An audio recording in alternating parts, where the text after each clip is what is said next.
మన ప్రభు అయిన యేసుక్రీస్తు నామములో ఈ సిద్ధపాటు సమయం అనే లైవ్ వాక్య పరిచర్యకు మిమ్మల్ని ప్రేమతో ఆహ్వానిస్తూ ఉన్నాను. ప్రియులారా, ప్రభు అయిన యేసుక్రీస్తు నామములో మీ అందరికీ నా హృదయపూర్వకమైన వందనాలు తెలియజేస్తూ ఉన్నాను. సేవకులకు, విశ్వాసులకు, సంఘబిడ్డలకు, బైబిల్ క్లాస్ పిల్లలందరికీ కూడా నా వందనాలు తెలియజేస్తూ ఉన్నాను. ఈ చల్లపూట కొద్ది నిమిషాలు దేవుని మాటలు మనం ధ్యానం చేద్దాం. దానికి ముందుగా చిన్న ప్రార్థన చేసుకుందాం. మనం ఉన్న చోట కండ్లు మూసుకున్నట్లయితే మేము ఈ గృహాల్లో ఈ చల్లపూట అందరూ కూడా, ఇంకెవరైనా వాక్యం దగ్గరికి రాకపోతే వారిని కూడా పిలవండి. మీ గృహాల్లో అందరూ సమకూర్చబడండి. దేవుని సన్నిధిలో దేవుని మాటల్ని మనం ఆలకిద్దాం. ఎల్ షదాయి నీకు స్తోత్రం, ఎల్ రోయి నీకు స్తోత్రం, యెహోవా రాఫా, యెహోవా నిస్సి, యెహోవా షలోమ్, యెహోవా జైరే, యెహోవా సిదికేన్, యెహోవా మెకాదేశం, ఏల్ ఎలియోన్, ఏల్ గిబ్బోర్, యావే శాబోత్, యెహోవా షమ్మా, ఏల్ ఓలాం నీకు స్తోత్రాలు. పరాక్రమశాలి నీకు వందనాలు. సైన్యములకు అధిపతి, యోధా గోత్రపు సింహమా నీకు స్తోత్రాలు. నాయన మా కొండ, మా కోట, మా శైలం, ఆశ్రయ దుర్గ, మా బల, మా కేడమా నీకు స్తోత్రాలు. యేసు రక్తంతో నీ కృపాసనమును చేరి ప్రార్థన చేస్తున్నాం. మాకు అనుగ్రహించిన ఈ సమయం కొరకు వందనాలు. నీ రాకడ సమీపిస్తూ ఉండగా అతి సమీపంగా తండ్రి మీరు రానై ఉన్నారు గనుక అనుదినము మమ్మల్ని సిద్ధపరచండి తండ్రి. నీ సముఖములో మా ప్రాణాత్మ శరీరాలు సిద్ధమగునట్లుగా ఆత్మ కార్యాన్ని మీరు జరిగించండి. ఈ సమయంలో కొద్ది నిమిషాలు నీ లేఖనాల ద్వారా మాతో మాట్లాడి నన్ను, మమ్ములను మీరు సంధించండి. పరిశుద్ధాత్ముడా, నాలో మాలో మీరు చేయదలిచిన కార్యాలు జరిగించండి. దగ్గరలో దూరంలో ఉండి ఈ లైవ్ వీక్షిస్తున్న ప్రతి ఒక్కరిని సియోన్లో నుంచి మీరు ఆశీర్వదించండి. వారి ఆసక్తిని బట్టి, వారి యొక్క శ్రద్ధను బట్టి మీరు సియోన్ నుంచి దీవించండి అయ్యా. నీ మాట కొరకు కనిపెట్టుకున్న ప్రజల్ని, నీ వాక్యం కొరకు ఎదురు చూస్తున్న నీ ప్రజల్ని మీరు ఆశీర్వదించి మీరే మహిమ, ఘనత, ప్రభావం పొందుకునమని వందనాలు, స్తోత్రాలు చెల్లిస్తూ, నీ బలిపీఠం ముందు నిప్పు కణాలతో నా పెదవులు కాల్చి పరిశుద్ధపరిచిన మాటలు కాదు, నీ మాటలు ఇవ్వండి. వినగల చెవి, చూడగల కను, గ్రహించగల మనస్సు ప్రతి బిడ్డకి దయచేసి వాక్యానికి, వాక్య కార్యానికి ఆటంకం ఉన్న చీకటిని యేసుక్రీస్తు నామములో బంధిస్తూ మహిమ మీకు చెల్లిస్తూ, నేనే తగ్గాలి, మీరు హెచ్చించబడాలి, నేనే మరుగవ్వాలి, మీరు ప్రత్యక్షం అవ్వాలి, మీ కార్యం చేయమని యేసయ్య శక్తిగల నామమున ప్రార్థించి పొంది ఉన్నాము తండ్రి, ఆమేన్. గట్టిగా స్తోత్రం చెప్దాం. హల్లెలూయా, హల్లెలూయా. దేవుని మాటలాలకిద్దాం. ఎస్తేరు గ్రంథం, పరిశుద్ధ గ్రంథంలో 7వ అధ్యాయం 2వ వచనాన్ని ప్రభు సన్నిధిలో చదువుకుందాం. Book of Esther chapter 7 verse 2. రాజు ఎస్తేరు రాణి, నీ విజ్ఞాపన ఏమిటి? నీ మనవి ఏమిటి? రాజ్యములో సగము మట్టుకైనను నీకు అనుగ్రహించదనని రెండవ నాడు ద్రాక్షారసపు విందులో ఎస్తేరుతో అనేను. దేవునికి స్తోత్రం. ప్రియులారా, మనసు పెట్టండి, నా వైపు చూస్తూ ఆలకించండి. రాజు రాణితో అడుగుతున్నటువంటి మాట ఏమిటంటే, ఎస్తేరు రాణి, అమ్మా రాణి, నీ విజ్ఞాపన ఏమిటి? నీ మనవి ఏమిటి? దేవునికి స్తోత్రం. ప్రియులారా, అడుగుతున్నది ఒక పనికత్తెతో, చెలికత్తెతో కాదు, ఒక సాధారణ స్త్రీతో కాదు. ఈమె ఒక సాధారణ స్త్రీ స్థాయి నుంచి పనికత్తె కంటే, చెలికత్తె కంటే ఉన్నతమైన స్థాయికి వెళ్ళిపోయింది. ఈమె రాణి స్థాయికి వెళ్ళిపోయింది. ఈమె రాణిగా ఎదిగింది. ఇప్పుడు రాణిగా ఎదిగినటువంటి ఈమె, రాణి స్థాయికి వెళ్ళినటువంటి ఈమెను రాజుగారు అడుగుతున్న మాట ఏమిటంటే, నీ విజ్ఞాపన ఏమిటి? నీ మనవేమిటి? హల్లెలూయా. మనం ధ్యానం చేస్తుంది ఏమిటంటే, వధువు సంఘం, ఎత్తబడే సంఘం, పెండ్లి కుమార్తె సంఘం, పవిత్రురాలైన కన్యక ఏ స్థాయిలో ఉంటారని. ఇప్పుడు రాణి స్థాయిలో ఈమెకి ఏమని ఒక ప్రశ్న అడుగుతున్నారంటే, ఎస్తేరు రాణి, నీ విజ్ఞాపన ఏమిటి? నీ మనవేమిటి? దేవునికి స్తోత్రం. ప్రియులారా, వధువు సంఘంగా సిద్ధపడ్డామంటే మనం రాకడలో యేసయ్య ఎదుట నిలబడే ఒక రాణిగా, ఒక పెండ్లి కుమార్తెగా మనం రెడీ అయి ఉన్నామంటే మన విజ్ఞాపన ఏదై ఉంటుంది? ఈరోజు మన అంశం, లేక ప్రభు మనకి తలంచిన లేక మన మనసుకు తేవాలని ఆశించిన ఒక అంశం లేక ఒక శ్రేష్టమైన ఒక అనుభవం, ఒక ఆలోచన ఏమిటంటే, సంఘం ఎత్తబట్టడానికి సిద్ధంగా ఉంటే వారి విజ్ఞాపన ఎలా ఉంటుంది? అది సంఘం మట్టి శరీరం మహిమ శరీరంగా మార్చబడి రెప్పపాటులో యేసు పక్కన నిలబడే ఆ స్థాయికి వచ్చిన సంఘం యొక్క విజ్ఞాపన ఏమై ఉంటుంది? హల్లెలూయా. ఇంకా డబల్ గార్డ్ మంచం కోసం, బీరువా కోసం, చౌలీల కోసం, పట్టీల కోసమే ప్రార్థనలు చేస్తారా? వారి విజ్ఞాపన స్థాయి ఎలాగుంటుంది? ఆ రేంజ్, వారి విజ్ఞాపన, వారి ప్రార్థన. రాజుగారు అడుగుతున్నారు, రాణి నేను ఏమనంటే, ఎస్తే రాణి నీ విజ్ఞాపన ఏమిటి?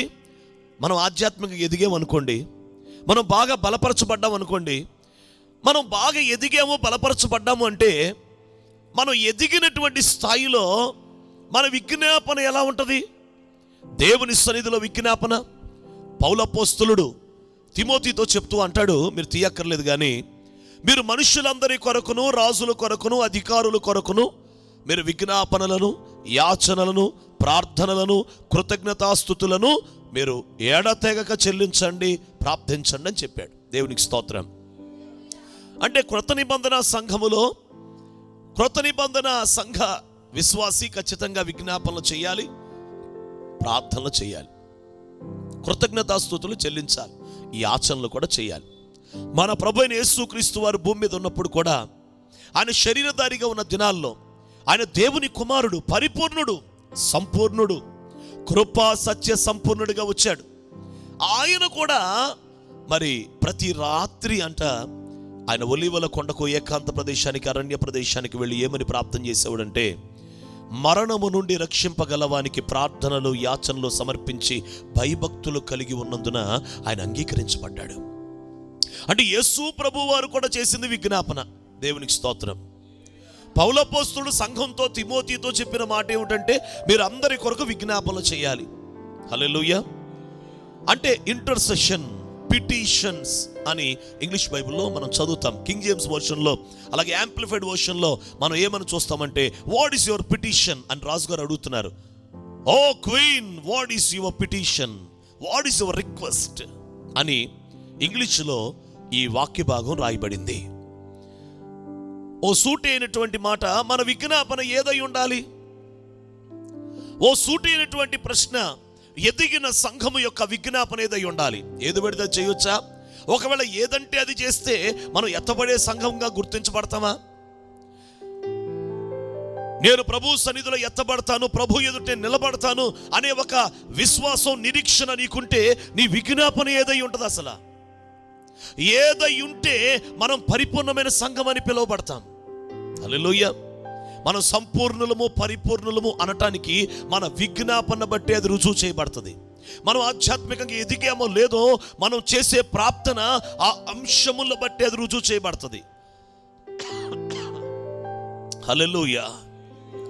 ఈ చల్లపూట దేవుడు మనతో మాట్లాడుటకు ఇష్టపడుతున్న సందేశము, ఎదిగిన సంఘం, ఎత్తబడే సంఘం యొక్క విజ్ఞాపన ఏదై ఉంటది? దేవునికి స్తోత్రం. ఎస్తేరు రాణి ఏమని విజ్ఞాపన చేసిందో చూడండి. 7వ అధ్యాయం 4వ 3వ వచనం చదువుదాం. అప్పుడు రాణి అయిన ఎస్తేరు ఈలాగు ప్రత్యుత్తరం ఇచ్చెను,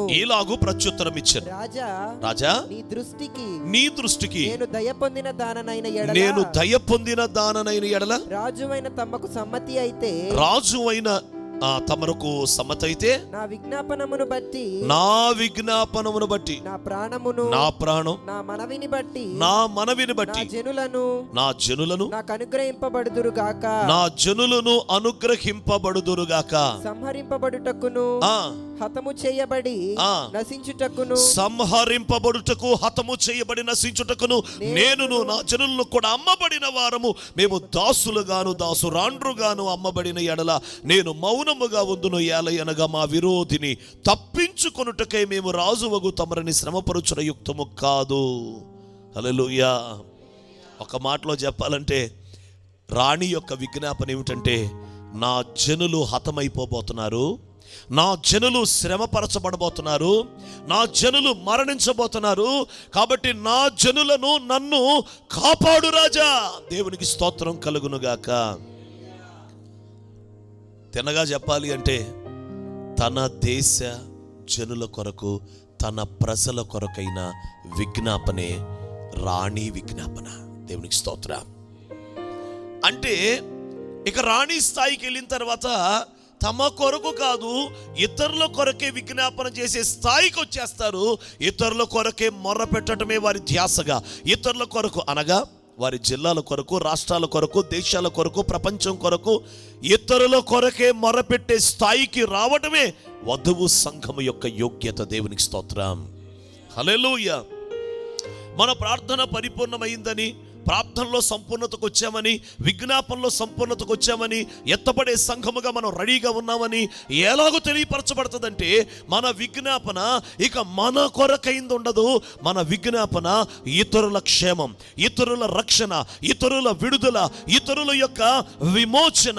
వారు సంహరించబడటానికి, వారు చావటానికి, వారు హతమైపోవటానికి వారు సిద్ధముగా ఉంటే ఎలాగైనా అడ్డుపడి దేవుని పాదాలు పట్టుకొని, అవసరమైతే ఉపవాసం ఉండో, కన్నీళ్లు విడిచో, పాదాలు పట్టుకోనో, పట్టుదలగానో, ఓ రాత్రి మగళ్ళు దివారాత్రులు నిద్రాహారాలు మాని ఏ విధము చేతనైనా అయ్యా నా జనులు, అయ్యా నా జనులు, అయ్యా నా జనులు అనే ఒక వేదన ఎవరిలో బయలుదేరుతుందో వారే వధువు సంఘమై ఉంటారు. చప్పట్లు కొడుతూ దేవుని మహిమ చెల్లిద్దాం. దేవునికే మహిమ కలుగునుగాక. ప్రియులారా, తమ కొరకు కూడా సరిగ్గా ప్రార్థన చేసుకోలేని స్థాయి లేకపోతే అసలు ఇతరుల కొరకు ప్రార్థన చేసే స్థాయికి ఎప్పుడు వస్తాం? కొంతమంది ఇంకా తమ కోసం కూడా ప్రార్థన చేసుకోవడం రాదు. వారు కూడా సంఘ పెట్టలే. ఇతరుల కొరకు ప్రార్థన చేయటం అంటే అసలు మనసే ఉండదు. తమ కుటుంబం కోసం చేసుకున్నంతగా ఇతరుల కొరకు విజ్ఞాపన చేయలేరు. దేశం కొరకు ఏడవలేరు. 28 రాష్ట్రాల పేరు చెప్పగానే, 9 కేంద్రపాలిత ఆ పేర్లు చెప్పగానే మన భారతదేశం యొక్క రక్షణ నిమిత్తం విజ్ఞాపన చేయడానికి వారికి మనసు రాదు. వారు ఎలా ఎత్తబడే సంఘం అవుతారు అంటే రాజుగారు అడుగుతున్నారు, ఎస్తేర్ రాణి, నీ విజ్ఞాపన ఏమిటి, నీ మనం ఏమిటి? నా జనులయ్యా, నా జనులయ్యా. యేసయ్యా, ఈ రాత్రి దర్శనంలో నీకు కనపడో, కలలో కనపడో, కుమారుడా, సేవకుడా, కుమారి, నీ విజ్ఞాపన ఏమిటి అనగానే ఫస్ట్ మన అమ్మాయి గురించే చెప్పేస్తాం, లేదా మన అబ్బాయి గురించి చెప్పేస్తాం. ఫస్ట్ అయ్యా నా కొడుకు, అయ్యా అయ్యా నా కూతురు అయ్యా అంటాం, కానీ నా జనులయ్యా అనలేవుగా. నా బోటోడికి ప్రత్యక్షమై అడిగితే ఒకవేళ అయ్యా నా సంఘాన్ని దీవించేయ్యా అంటానేమో. ఏరండి దేవుని మనస్సు కలిగి, దేవుని భారం కలిగి పరిపూర్ణతకు చేరినటువంటి స్థాయికి వచ్చిన వారు ఏరి? ఏ లైవ్ ఆలకిస్తూ ఉండగానే దేవుడు సూటిగా తేటగా నీతో మాట్లాడుతున్నటువంటి మాట ఏమిటంటే, నీ ప్రార్థన స్థాయి ఎలా ఉంది, నీ విజ్ఞాపన స్థాయి ఎలా ఉంది? ఇంకా స్వార్థంగా నీ కొరకు, నీ అక్కర్ల కొరకు భౌతిక సంబంధమైన, భూ సంబంధమైన, ఈ భూలోక సంబంధమైన మనవులు తప్ప ఆత్మ సంబంధమైన దేవుని మనసులో ఉన్న ఆశ, జగత్తు పునాది వేయబడకునుపో ఆయన ఎవరెవరిని క్రీస్తులో ఏర్పరచుకున్నాడో, ఎవరెవరి పేర్లు జీవగ్రంథంలో రాశాడో వారు మన రాష్ట్రాల్లో లేరా? మన దేశంలో లేరా? ప్రపంచంలో లేరా? 250 దేశాల్లో లేరా? అయ్యా, నువ్వు ఎవరిని క్రీస్తు యేసులో జగత్తు పునాది వేయబడకమునుపు ఏర్పాటు చేసావో వారందరూ రక్షణ పొందాలి అని రాజు దగ్గర మనవి చేసేవాళ్ళు ఏరి? తమ జనుల కొరకు ప్రార్థన చేసేవాళ్ళు ఏరి? Tonight this is the calling for every Christian to do intercession for others. అనేకుల కొరకు, ఇతరుల కొరకు విజ్ఞాపన చేయుటకు ఇది నీకు పిలుపుగా పిలువబడుతుంది. Praise the Lord. ఇప్పుడు అత్యవసర ప్రార్థన లేక అత్యవసర సమయం ఏంటో తెలుసా? అత్యవసర సేవ ఏంటో తెలుసా? ఇతరుల కొరకు విజ్ఞాపన చేయటమే. దేవునికి స్తోత్రం. మనం కాంటెక్స్ట్కి వస్తే, సందర్భానికి వస్తే, మీరు చెప్పండి, కోటలోకి వెళ్ళేటప్పుడు మొర్దెకై ఏం చెప్పాడు? కోటలోకి వెళ్ళేటప్పుడు మొర్దెకై నీ జాతిని, నీ వంశాన్ని తెలియపరచొద్దన్నాడు. సరే, రాణి అయిపోయింది, ట్రైనింగ్ పీరియడ్లో 12 నెలల్లో చెప్పలా. రాణి అయిపోయింది.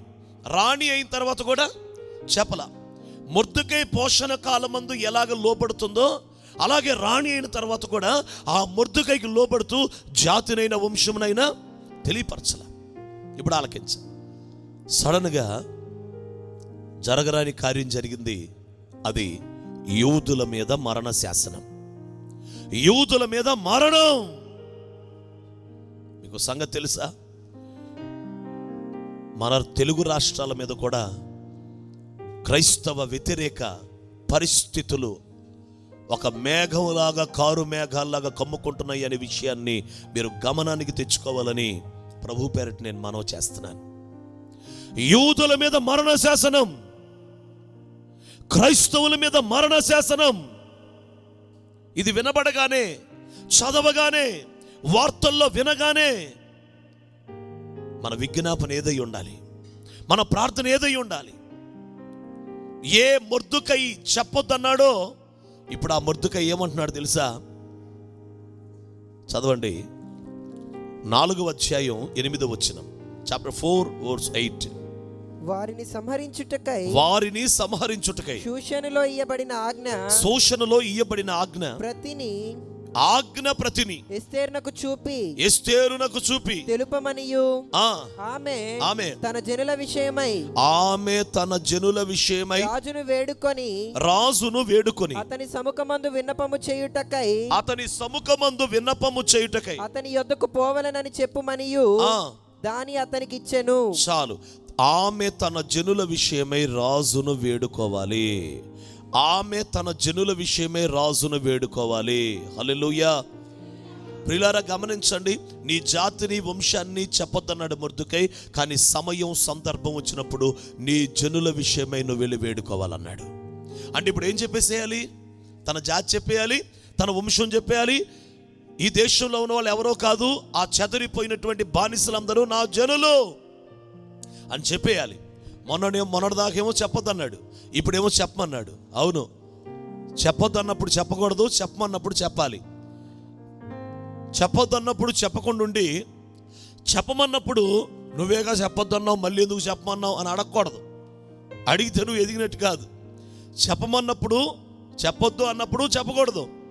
తెలియపరచు అన్నప్పుడు తెలియపరచాలి. ఎస్తేరు ఎంత విధేయురాలు.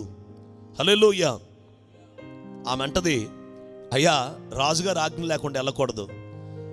మొర్దెకైకి చాలా బాధ కలిగింది. నీ జనులు ఏమైపోతారో, నీ తండ్రి ఇంటి వారు ఏమైపోతారో చూసుకో. ఇప్పుడు నువ్వు సహాయం చేయకపోతే, రాజు దగ్గరికి వెళ్ళి మాట్లాడకపోతే యూదులకు సహాయం వేరే దిక్కు నుంచి వస్తుందేమో. వెంటనే అంటది, ఓకే అలాగైతే నేను నా పనికత్తులు ఉపవాసం ఉంటాం, మీరందరూ సమాజ మందిరానికి వెళ్ళి నా కోసం ఉపవాసం చేయండి. నేను నశించేదను, రాజు దగ్గరికి వెళ్తా. నేను ప్రిపేర్ అయిపోయింది. హల్లెలూయా. మొదటేమో తన జాతిని, వంశాన్ని చెప్పొద్దన్నాడు. ఇప్పుడేమో చెప్పాల్సిన సమయం వచ్చింది కాబట్టి చెప్పాలి. అలా లోబడి ఉండటం వల్ల, ముందే చెప్పకపోవటం వల్ల ఈమె ఎవరో ఆ దేశ జనులకు కానీ లేకపోతే రాజుకు కానీ తెలియదు. సడన్గా రాజుగారి దగ్గరికి వెళ్ళి కొన్ని విందులకు ఆమె పిలిచి, రాజుగారు పదే అడుగుతాడు. 5వ అధ్యాయం 3వ వచనం చూడండి, చాప్టర్ 5:3. 5వ అధ్యాయం 3వ వచనం. రాజు రాణి అయిన ఎస్తేరు నీకేమి కావాలి, నీ మనవి ఏమిటి? చాలు. 5వ అధ్యాయం 6వ వచనం. 5వ అధ్యాయం 6వ వచనం. రాజు ద్రాక్షారసపు విందుకు కూర్చుండి ఎస్తేరును చూచి, నీ కోరిక ఏమిటి? అది నీకు అనుగ్రహింపబడును. నీ మనవి ఏమిటి? అది రాజ్యములో సగము మట్టుకైనను చేయబడునని చెప్పగా ఎస్తేరు ఈలాగు ప్రత్యుత్తరం ఇచ్చెను. చాలు. రాజుగారు అడుగుతున్నారు ఇప్పటికే 2 సార్లు, నీ మనవేంటమ్మా? ఏం లేదయ్యా, మీరు హామాను విందుకు రావాలి. కానీ ఇక 3వసారి ఏం చేసిందో తెలుసా? నా జనుల మీద మరణ శాసనం వచ్చేసింది. నా జనులు హతమైపోబోతున్నారు, అయ్యా నా జనులను కాపాడు అని తన జాతిని, వంశాన్ని తెగించి చెప్పేసింది, తెగించి పలికింది. ప్రియులారా, ఇది ఏ కాలమో తెలుసా? సర్వోన్నతుడైన దేవుని ఎదుట సర్వలోకములో ఉన్న మనుషులందరి కొరకు విజ్ఞాపన చేయవలసిన కాలం ఇది. సర్వోన్నతుడైన ఆయనకు విజ్ఞాపన చేసేవాళ్ళు కావాలి. అందుకే కదా సొదొమ పట్టణం కోసం ఎవరన్నా ప్రార్థన చేస్తారని చూస్తే అబ్రహాం చేస్తాడని అబ్రహాం దగ్గరికి వచ్చి విజ్ఞాపన చేయించుకొని, అవకాశం ఉంటే 10 మంది నీతిమంతులు కనబడితే సొదొమ పట్టణాన్ని కాపాడదామని వెళ్ళాడు. కానీ అక్కడికి వెళ్ళి చూస్తే 10 మంది నీతిమంతులు కూడా లేరు. ఆయనకి విజ్ఞాపన చేసేవాళ్ళు కావాలి. రాణి స్థాయిలో ఉండి, ఏంటమ్మా నీ విజ్ఞాపన అంటే తన కోసం కాదు. ఏంటి నీ విజ్ఞాపన అంటే, మా నాన్నగారు మొర్దెకై గారు రాజగుమ్మం దగ్గర కూర్చున్నాడు, పాపం దిక్కులేనోడులాగా, ఆయనకి ఏదైనా ఉద్యోగం ఇప్పిస్తారా అని ఉద్యోగాలు ఇప్పించుకునే రికమెండేషన్ కాదు. నీ మనవేంటమ్మా, నాకు చంద్రహారం కావాలి, నాకు రతనాల అది కావాలి, ఏం కాదు. ఆమె మనవి, ఆమె విజ్ఞాపన, నా జనులయ్యా, మై పీపుల్, నా దేశ ప్రజలు, ఎదిగిన సంఘం, వధువు సంఘం, రాణిగా ఉన్న సంఘం, పవిత్రురాలైన కన్యకనే సంఘం, జనులు రక్షణ గురించిన విజ్ఞాపనతో యేసయ్య పాదాల దగ్గర, కృపా సింహాసనం దగ్గర ఉంటారు. వారే ఎత్తబడే సంఘం. జనుల రక్షణ, జనుల విమోచన, జనుల విడుదల, ప్రజల విడుదల.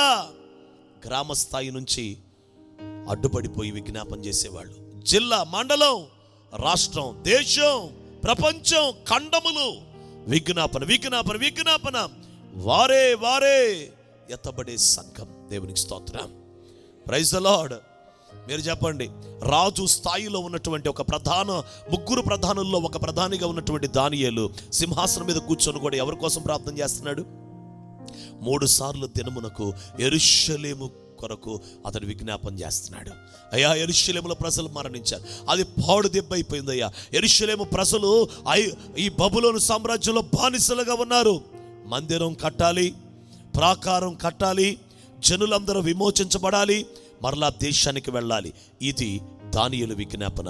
ఒక రాజు స్థాయిలో ఉండి, లేక ఒక ప్రధాని స్థాయిలో ఉండి ఎదిగిన వారి ప్రార్థన తమ కోసం ఉండదు. అదే గుర్తు. రాకడలో ఎత్తబడినంటే నీ ప్రార్థన చూసుకుంటే అర్థమైపోద్ది. నీ విజ్ఞాపన, నీ ప్రార్థన నీ కొరకు కాకుండా అనేకుల కొరకు చేస్తా ఉన్నట్లయితే నువ్వు రాకడికి రెడీగా ఉన్నావని అర్థం. అంతే. ఆధ్యాత్మికంగా ఎదిగిన వారు తమ కొరకు కాదు, దేశము కొరకు, జనుల కొరకు మొరపెడతారు. తర్వాత మనం చూస్తే మోషే తన కోసం ప్రార్థన చేసుకున్నాడా? కాదు, తన దేశం, తన జనుల కొరకు. అయ్యా, ఈ ప్రజలను క్షమించు, ఈ ప్రజల కోసం నేను అడ్డుపడుతున్నా, అయ్యా ఈ ప్రజలు నీకు దయతో మన్నించు. మోషే కూడా జనుల కొరకే ప్రార్థన చేశాడు, ప్రజల కొరకే ప్రార్థన చేశాడు. దేవునికి స్తోత్రం. ఇంకా అపోస్తలుడైన పౌలును గమనిస్తే రోమపత్రిక 9వ అధ్యాయంలో ఏమనుంది? 1 నుంచి 3 వచనాల్లో. రోమపత్రిక 9వ అధ్యాయం అపోస్తులత్వం ఏంటో చూడండి. What is apostolic nature? అపోస్తలిక స్వభావము ఎలాగుంటుంది అసలు? What is apostolic nature? చదువు నాన్న 9:1 నుంచి. నాకు బహుదుఃఖము నా హృదయములో మానని వేదనయు కలవు. అపోస్తుల హృదయంలో బహుదుఃఖం, మానని వేదన ఉన్నదంట. ఏంటో మరి అది? క్రీస్తునందు నిజమే చెప్పుచున్నాను, నేను నిజమే చెప్తున్నాను, అబద్ధమాడుటలేదు, నేను అబద్ధం ఆడట్లా. పరిశుద్ధాత్మయందు నా మనస్సాక్షి నాతో కూడా సాక్ష్యం ఇస్తుంది. సాధ్యమైన ఎడల దేహ సంబంధులైన నా సహోదరుల కొరకు, అదిగో దేహ సంబంధులైన నా సహోదరుల కొరకు నేను క్రీస్తు నుండి వేరై శాపగ్రస్తుడనై ఉండగోరుదును. వీరు ఇశ్రాయేలీయులు. చాలు. ఒక అపోస్తలుడు ఎవరి కొరకు మానని బహుదుఃఖము, మానని వేదన అనండి. అందరూ బహుదుఃఖము, మానని వేదన అనండి. అపోస్తలుడికి ఎవరి విషయంలో బహుదుఃఖం, మానని వేదన? దేహ సంబంధులైన ఇశ్రాయేలీయులు అనండి అందరూ. అంటే ఇశ్రాయేలీయుల కొరకు ఎంత వేదన కలిగి ఉన్నాడో చూడండి. అపోస్తలులు అంటే తమ దేశం కొరకు, తమ ప్రజల కొరకు, తమ సహోదరుల కొరకు బహుదుఃఖము, మానని వేదన కలిగి ఉంటే వాళ్ళు అపోస్తలులు. అపోస్తలులు అంటే బోర్డు పెట్టుకుంటే అవ్వదు. అపోస్తలులు అంటే మనం అలా పిలవబడితే మనం అపోస్తలులం కాదు. మన స్వభావంలో మన దేశం, మన జనులు, మన ప్రజల కొరకు ఆత్మలో, హృదయములో బహు దుఃఖము మానని వేదన. Praise the Lord. రోమపత్రిక 10:1, 10:1. సహోదరులారా, ఇశ్రాయేలీయుల రక్షణ పొందవలెనని, ఇశ్రాయేలీయులు రక్షణ పొందాలని నా హృదయాభిలాషయు, వారి విషయమై నేను దేవునికి చేయు ప్రార్థనలు అయి ఉన్నవి. చూసారా? Praise the Lord. ఎంత స్పష్టంగా చెప్తున్నాడంటే పౌలు భక్తుడు, ఇశ్రాయేలీయులు రక్షణ పొందాలని నా హృదయాభిలాష. అపోస్తులు ఎవరు? ఎదిగిన వారు ఎవరు? సంపూర్ణులు ఎవరు? సంపూర్ణ ప్రార్థన ఎలాగుంటది? పరిపూర్ణ యొక్క విజ్ఞాపన ఏమై ఉంటది? ఇతరులు తమ జనులు, తమ సహోదరులు రక్షణ పొందాలి, విమోచించబడాలి, విడుదల పొందాలి, పరిపూర్ణులు అవ్వాలి, సంఘం ఎత్తబడాలి అని ఇతరుల కొరకు విజ్ఞాపన చేయటమే ఎత్తబడే సంఘం యొక్క లక్షణం. మనం ఎదిగాము అంటే మనం కోసం ప్రార్థన చేసుకునే స్థాయి నుంచి, మన కుటుంబాల కోసం చేసుకునే స్థాయి నుంచి దాటిపోయి ఇతరుల అనేకుల కొరకు కన్నీరు మున్నీరైపోయి రోదన చేసి మహావేదనతో ప్రార్థన చేయటమే ఎత్తబడే సంఘం యొక్క అర్హత, యోగ్యత, రుజువు. దేవునికి స్తోత్రం. చివరి వాక్యం చూడండి, యెహెజ్కేలు గ్రంథం. లాస్ట్ రిఫరెన్స్ యెహెజ్కేలు గ్రంథం.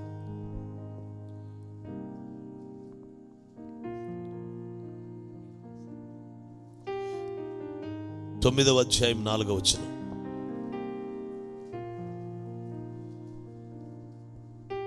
యెహోవా, 9వ అధ్యాయం 4వ వచనం. యెహెజ్కేలు గ్రంథం, బుక్ ఆఫ్ యెహెజ్కేల్, చాప్టర్ 9 verse 4. యెహోవా యెరూషలేమును ఆ పట్టణములో ప్రవేశించి చుట్టూ తిరిగి దానిలో జరిగిన హేయ కృత్యములను గూర్చి, యెరూషలేములో జరిగిన హేయ కృత్యముల గూర్చి మూల్గులిడుచు ప్రలాపించుచున్న వారి లలాటముల గుర్తు వేయమని, ప్రలాపించుచున్న వారి లలాటములపై గుర్తు వేయమని వారికి ఆజ్ఞాపించి. చాలు. మీరు తలపైకి ఎత్తితే ఒక గుంపు మీద, కొంతమంది మీద ముద్ర వేయమంటున్నాడు. ఎవరి మీద అంటే, దేశములో యెరూషలేములో జరుగుతున్న హేయ కృత్యములను గురించి, హేయమైన పనులను గురించి ఎవరు మూలుగులిడుచు ప్రలాపించుచున్నారో. మూలుగులిడుచు ప్రలాపించుట అనండి అందరూ. అంటే జరుగుతున్న హేయమైన కృత్యాల గురించి. హేయమైన పనులంటే మన దేశంలో మద్యపానం ఎంత హేయంగా తాగుతున్నారు, వ్యభిచారం ఎంత హేయంగా జరుగుతుంది. డబ్బు కోసమో, రాజకీయం కోసమో, మతం కోసమో, మరి దేనికోసమో హత్యాకాండ ఎంత ఘోరంగా జరుగుతుంది. భయంకరమైనటువంటి ఉగ్రవాదం, తీవ్రవాదం, నక్సలిజం, మావోయిజంలు ఎలా కనబడుతున్నాయో చూడండి. మతం, కులం అనే దాని మీద హేయమైన కృత్యాలు జరగట్లేదా? ఇవన్నీ భారతదేశంలో చూస్తున్నప్పుడు ఎవరు మూలుగులిడుచు ప్రలాపిస్తూ ఉంటారో, ఎవరు మూలుగులిడుచు మొరపెడుతూ ఉంటారో, ఎవరు కన్నీరు మున్నీరైపోయి నా దేశమును మార్చయ్యా అంటారో, ఖచ్చితంగా వారి నొసటు, లలాటం అంటే ఈ నొసటి మీద ఒక ముద్ర వేస్తారంట. ఒక ముద్ర. దేవునికి స్తోత్రం. అది దేవుని ముద్ర. ఆ ముద్ర కలిగిన వారికి రేపు రాబోతున్నటువంటి క్రూర మృగము యొక్క ముద్ర వేయబడదు, వేయించుకోరాళ్ళు. మనకు ఖాళీ ఉంటేగా వేయించుకోవటానికి. మనకు ఆల్రెడీ ముద్ర పడిపోయింది. నువ్వు రక్షణ పొంది బాప్తిసం పొందితే పరిశుద్ధాత్మ ముద్ర వేయబడింది. ఇప్పుడేమో నువ్వు దేశంలో జరుగుతున్న హేయమైన కృత్యాలను చూచి, భయంకర పరిస్థితులను చూచి ఉపవాస ప్రార్థనలు ప్రకటించుకొని దేశము కొరకు నువ్వు మొర్ర పెడుతూ మూలుగులిడుతూ ప్రలాపిస్తున్నావు. కాబట్టి నీ నీ నీ నొసటి మీద ముద్ర వేయబడింది. ఇంకెక్కడ ఖాళీ ఉంది? ఆ క్రూర మృగంగాడి ముద్ర వేయించుకోవటానికి, క్రీస్తు విరోధి యాంటీ క్రైస్ట్ ముద్ర వేయించుకోవటానికి అవకాశం ఎక్కడుంది? మీ లలాటలు ఖాళీగా ఉన్నాయా? ముద్రలతో ఉన్నాయా? ఎదిగిన సంఘము యొక్క విజ్ఞాపన ఎలాగుంటది? వారు దేనికోసం మూలుగులు ఇడుతారు? వాళ్ళు దేనికోసం ప్రార్థనలు చేస్తారు? నా జనులు పాడైపోతున్నారయ్యా, నా జనులు నశించిపోతున్నారయ్యా, అయ్యా కార్యం చేయి అని ఏడుస్తారు. ప్రియులారా, ఈ మాటలు ఆలకిస్తూ ఉండగానే ఒక తీర్మానంలోకి వచ్చేసేయండి. ఇక మీదట మన ప్రార్థనని మార్చుకుందాం, మన విజ్ఞాపనని మార్చుకుందాం. ఇంకా ఎంతకాలం మన కోసం స్వార్థ ప్రార్థనలు చేసుకుందాం? ఇంకా ఎంతకాలం భౌతిక సంబంధమైన భూ సంబంధమైన ప్రార్థనలు చేసుకుంటారు? ఇకనైనా దేశం కొరకు, జనుల కొరకు, రాణి నీ మనవేమిటి? నా జనులయ్యా. దానియేలు నీ మనవేమిటి? నా జనులు, నా దేశమయ్యా. నెహెమ్యా నీ మనవేమిటి? నా దేశము, నా జనులయ్యా. మోషే నీ మనవేమిటి? నా దేశము, నా జనులయ్యా. Praise the Lord. పౌలయ్యా నీ మనవేమిటి? నా దేశం, నా జనులయ్యా. ఎదిగిన వారిని చూడండి, నా దేశం, నా దేశం, నా దేశం, నా జనులు, నా జనులు. మన గుండెల మీద కూడా అదే భారం వచ్చేసేయాలి. ఎక్కడ వారు అక్కడ కళ్ళు మూసుకోండి. ఎక్కడ వారు అక్కడ కళ్ళు మూసుకుంటే ఓ చిన్న ప్రార్థనతో మనం సెలవు తీసుకుందాం. ఓ చిన్న ప్రార్థనతో, దేవా నా దేశం కొరకు ప్రభువా, అయ్యా నా దేశం కొరకు నాయనా, అయ్యా కృపనివ్వయ్యా, నా జనుల కొరకు నాయనా నేను మొరపెట్టాలి, ప్రార్థించాలి, కన్నీరు విడవాలి, సాయం చెయ్యయ్యా. ఏది మనమేది? దేవా మోషే వలే నా జనులు అని ప్రభు దగ్గర ప్రార్థన చేస్తావా? ఎస్తేరు వలే నా జనులయ్యా అంటవా? నీ రాష్ట్ర జనులు ఎంతమంది ఉన్నారు? నీ దేశ జనులు ఎంతమంది ఉన్నారు? ప్రపంచమంతా నీ ప్రజలు కాదా? ఎందుకని నువ్వు అడగలేవు? ఈరోజే నీ విజ్ఞాపన మారిపోవాలి, నీ ప్రార్థన మారిపోవాలి. ఏదైనా ఒక రాష్ట్రాన్ని సమర్పించుకో, ఇప్పుడే ఒక రాష్ట్రాన్ని సమర్పించుకో. Thank you Jesus, thank you Jesus, thank you Jesus, thank you Jesus.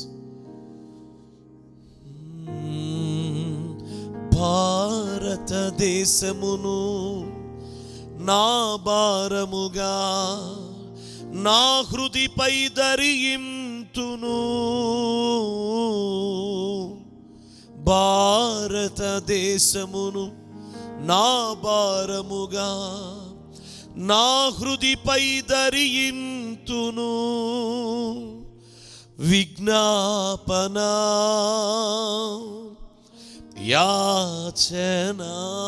యాచనామెన్, విజ్ఞాపన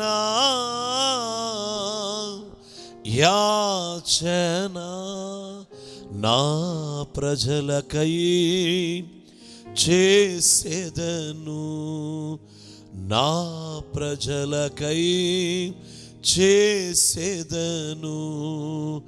యేసయ్యా నిన్నే సదా నా ముందు నిలిపేను.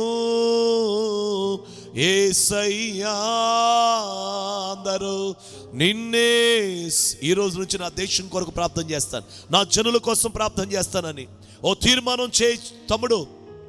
ఈ రోజు నుంచి ఒక దానియేలు లాగా, ఈ రోజు నుంచి ఒక ఎస్తేరు లాగా, ఈ రోజు నుంచి ఒక మోషే లాగా, ఈ రోజు ఒక నెహెమ్యా లాగా, ఈ రోజు నుంచి ఒక పౌలు లాగా మేక్ ఎ డెసిషన్. ఒక తీర్మానం చేయి. ఎదిగిన వారు నా జనులు అంటారు.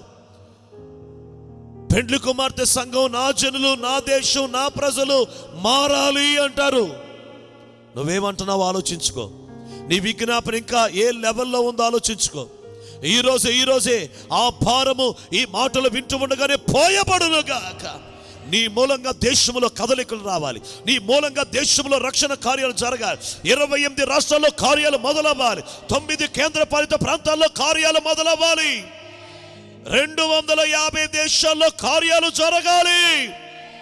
నీ ప్రార్థన గదిలో దేవుని ఆత్మ కుమ్మరించబడి దేశము కొరకు పెనుగులాడే ఒక మోషే వలె ఉండాలి. ఇప్పుడు ఆ కృప నీ మీద దిగొస్తుంది.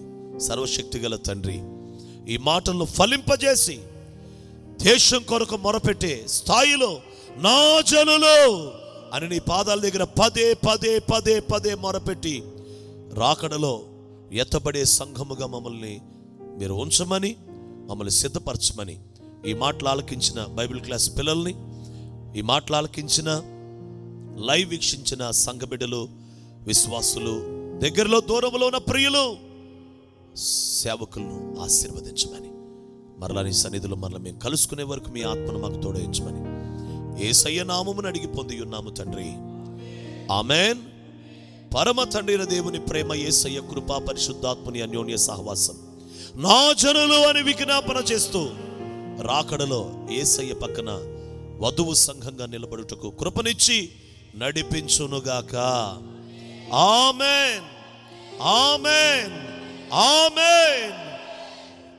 అందరికీ హృదయపూర్వకమైన వందనాలు తెలియజేస్తా ఉన్నాను. నా జనులు, నా దేశం, నా ప్రజలని ఆయన పాదాల దగ్గరికి వెళ్దాం. ఎందుకంటే మనం ఎవరిని నా ప్రజలు అంటున్నామో ఆ ప్రజలు దేవునికి కూడా ప్రజలే. నా జనులని ఎవరి గురించి అంటున్నామో వారు కూడా దేవునికి జనులే, ఆయన వారే. ఆయన వారి కోసం విజ్ఞాపన చేసే వాళ్ళని ఆయన వధువు సంఘంగా ఆయన చేర్చుకుంటాడు, అంగీకరిస్తాడు. ఆ కృపతో నింపబడదాం. దేవుని ఆత్మ మనందరికీ తోడయుండి మనల్ని నడిపించునుగాక. ఆమెన్.